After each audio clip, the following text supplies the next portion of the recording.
Hello and अस्सलाम वालेकुम everyone, welcome back to another video. Hope you all are doing well. So आज Friday है 21 अक्टूबर। कल physics का पेपर था 20 अक्टूबर को, तो वो फ़िज़िक्स का पेपर भी मैं भी आप लोग को दिखा दूँगी इसी वीडियो में। और आज फ्राइडे है और कल जो है ना, कल सैटरडे है जिसमें हमारा पाकिस्तान स्टडीज़ का पेपर है। But instead of preparing for Pakistan studies, this is what I am doing. अब इसकी क्या रीज़न है, आप लोग सोच रहे होंगे कि पाकिस्तान स्टडीज़ का पेपर है तो मैं केमिस्ट्री क्यों पढ़ने लगी हूँ। So I will tell you guys reason in a bit. उससे पहले हम कल का फ़िज़िक्स का पेपर देख लेते हैं पहले।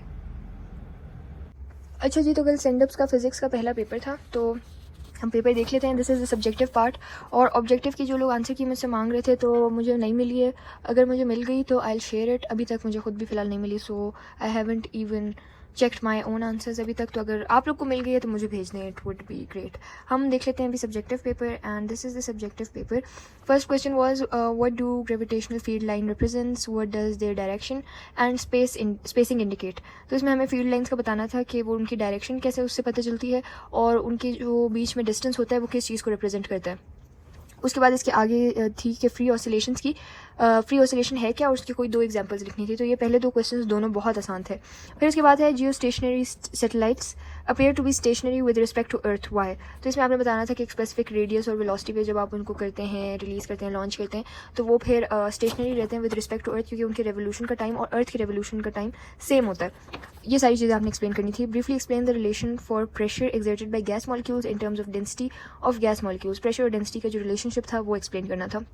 उसके बाद है ये 2 न्यूमेरिकल्स दिए हुए थे। The mass of the earth is this and mass of the moon is this, distance between them is this. G की वैल्यू दी हुई है, सारी वैल्यूज़ दी हुई है, पीछे फार्मूलाज भी दिए हुए थे।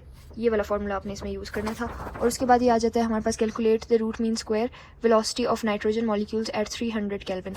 के की वैल्यू भी दी हुई है, तो इसका भी फार्मूला आई गेस दिया हुआ था, VRMS, ये वाला फार्मूला है। उसके बाद फिर हमारे पास आ जाता है question number 4, what happens when gas molecules collide with the walls of the containers. And then we have What are the conditions required for the pair production to occur। ये सारी चीज़ें बुक से ही आई हैं। उसके बाद है how does the concept of electric potential leads to the electric potential energy of 2 points। फिर है why is the average power in a resistive load only half of the maximum power। ये AC current वाले topic के and में एक topic था maximum and mean power, वो वाली डेरिवेशन जो थी वो वाला है। उसके बाद है despite the fact we feel earth gravitational pull we do not feel gravitational force between objects around us. ये भी हमारे बुक की एक्सरसाइज में भी है, और अगर नहीं भी है तो इस तरह का एक एप्पल वाला आई थिंक क्वेश्चन था, वो इसी तरह का है। फिर है why soldiers are order to break their steps while marching on the bridge. ये हमारी बुक से आया है, बुक में पूरा इसका टॉपिक था छोटा सा, और एक्सरसाइज में इसका क्वेश्चन भी था। फिर SHM के रिलेटेड एक न्यूमेरिकल है, इसमें हमें दिया हुआ है एम्पलीट्यूड, दिया हुआ है एंगुलर फ्रीक्वेंसी दी हुई है, हमने इसकी स्पीड फाइंड करनी है जब डिस्प्लेसमेंट इतनी हो। सारे फॉर्मूलाज पीछे गिवन है। फिर double slit experiment is performed with light of wavelength दी हुई है, स्लिट सेपरेशन दी हुई है, और लेंथ दी हुई है L। सो इसमें डेल्टा वाई फाइंड करना था, पीछे फॉर्मूला है अगेन। फिर differentiate between light and critical damping on basis of curves दिया हुआ है। Differentiate between Compton shift and Compton wavelength दिया हुआ है। उसके बाद है mention applications of capacitor in daily life, any 3 capacitor के एप्लीकेशंस, या फिर डायफ्रैक्शन ग्रेटिंग के 3 प्रैक्टिकल एप्लीकेशंस लिखने थे। ये तो दिए हुए, ये दोनों बुक में दिए हुए।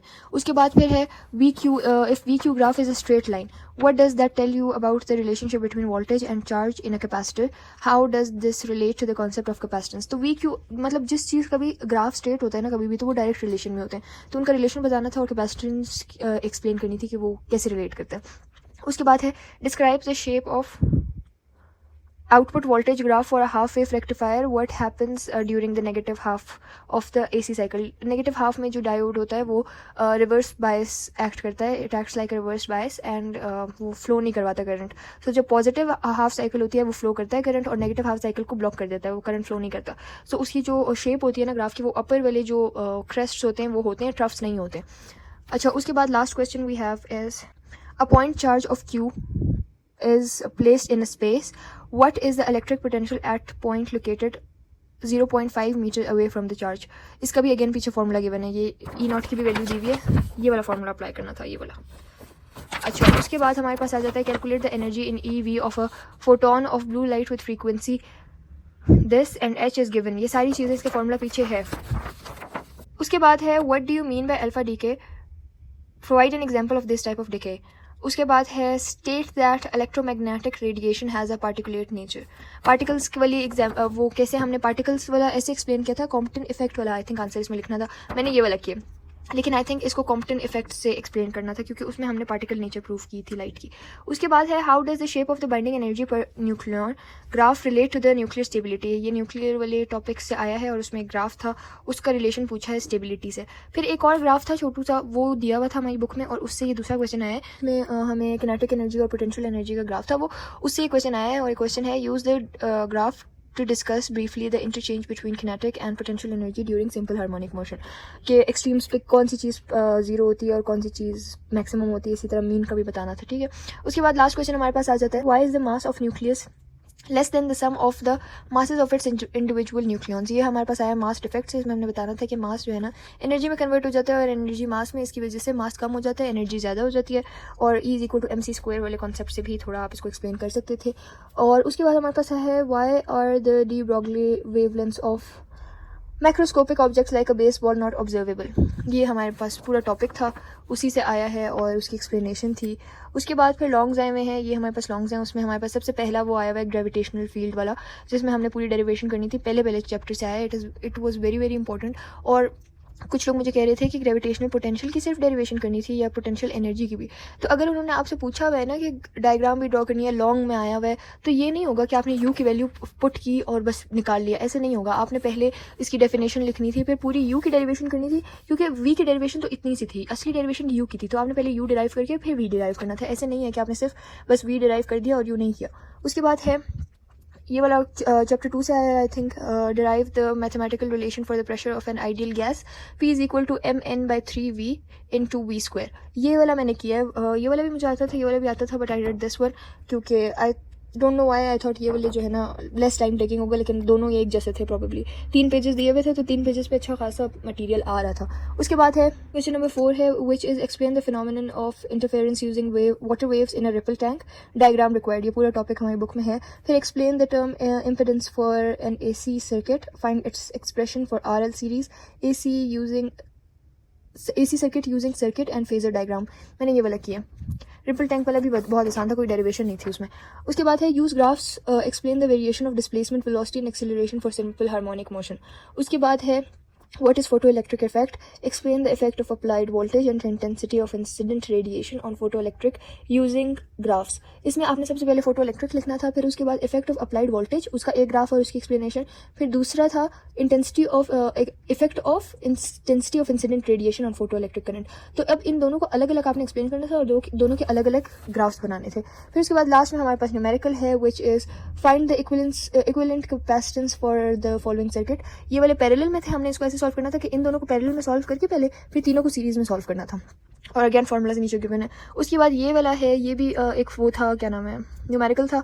इसमें आपको रेजिस्टेंस दी हुई है, आपको पोटेंशियल डिफरेंस दिया हुआ है और आपको फ्रीक्वेंसी दी हुई है। आपने पीक वोल्टेज फाइंड करनी है, पीक करंट फाइंड करना है और equation of voltage and current find करना है। ये अगेन ये है इसका फार्मूला, एक तो ये है और एक आई थिंक ये वाला, आई डोंट नो, ये इन्हीं फार्मूलाज में से था, तो ये है सारा। और ये वाला फार्मूला यूज़ हो रहा था इसमें, और आई थिंक ये वाला हो रहा था, क्योंकि इससे आप V0 निकाल सकते थे, और आई थिंक प्रॉबेबली यही वाले यूज़ हो रहे थे। क्योंकि मैंने ये नहीं किया तो मैंने इसको इतना गौर से पढ़ा भी नहीं, क्योंकि I was doing this one, so I did that one and it was quite easy, और 7 मार्क्स का था। तो इट्स ईदर कि आपने इसकी इतनी लंबी कैलकुलेशन नहीं थी, तो या जो वो जो शॉर्ट कैलकुलेशन थी, या तो अगर आपने सही किए तो आपको 7 के 7 मार्क्स मिल जाएंगे, और अगर नहीं किए तो 7 के 7 मार्क्स खुदा न खास्ता चले जाते हैं। तो ये था पूरा पेपर। अब हम आ जाते हैं कि मैं पाकिस्तान स्टडीज़ पढ़ क्यों नहीं रही आखिर।